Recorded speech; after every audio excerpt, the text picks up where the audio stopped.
Hello, I'm going to give you a very simple and very easy to understand tutorial on using try and catch to avoid errors in your applications that you write with C Sharp. Um, I use try catch in all my programs. It's a necessity, especially if your programs are dealing with user input. That could a user could quite possibly input something that the program doesn't like, and it would cause an error and possibly cause the program to crash. Um, Even without programs that require user input, it's very suggested and sometimes even required that you use try catch in order to make it run effectively. So I've already created a small program here. You're just adding two values together, and when you press the solve, you see I have the third text box here is a convert to decimal text box 1.text plus convert to decimal text box 2.text, and I converted the whole thing back to a string just to shove into this text box. So when I run it, I press the debug button, 1 plus 2 solve it equals 3, so it works fine.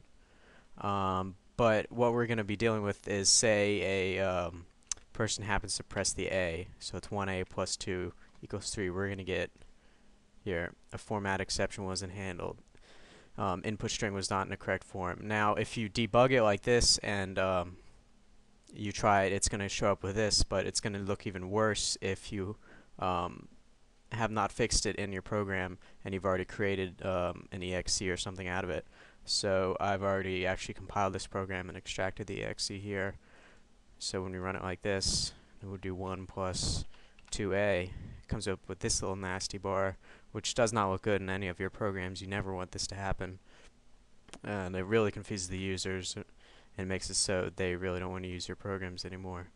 So I'm going to show you a way to get rid of that and make sure that if they're stupid enough to put an A or some random character in there, it won't show up with this. It'll tell them that they should enter the right characters, or optionally could just display the error to them and then suggest a way for them to fix it,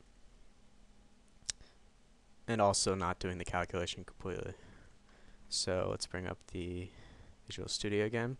So what we want to do is we want to encapsulate this whole, because this is the problem area, this is where something might go wrong. So we're going to encapsulate with a try, and then we're just going to put a catch.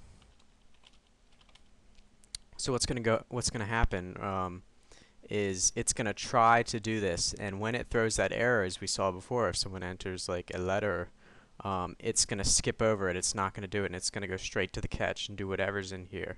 So we can make it display a message.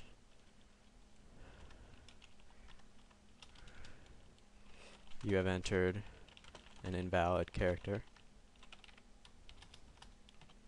just to tell them that they're doing something wrong, so they should not do that. So if I do 1 plus 2a, you have entered an invalid character, and it doesn't show up with that little message. Or possibly I could just make it ignore everything, so I could just clear this out. So if I just do 1 plus 2a, so it just doesn't do anything until I fix that. Doesn't do anything until I fix it. So that's a great way just to handle errors. And if you're having trouble trying to locate your error, you can just put a try around the main code that you think it might be involved, and then just insert a breakpoint, and then just run the program and try to recreate that error.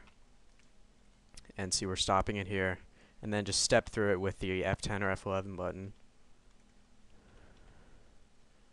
And you see it'll jump over to the catch, and then press F11 one more time, and then mouse over this, and a little red bubble will come up, and it'll tell you the error.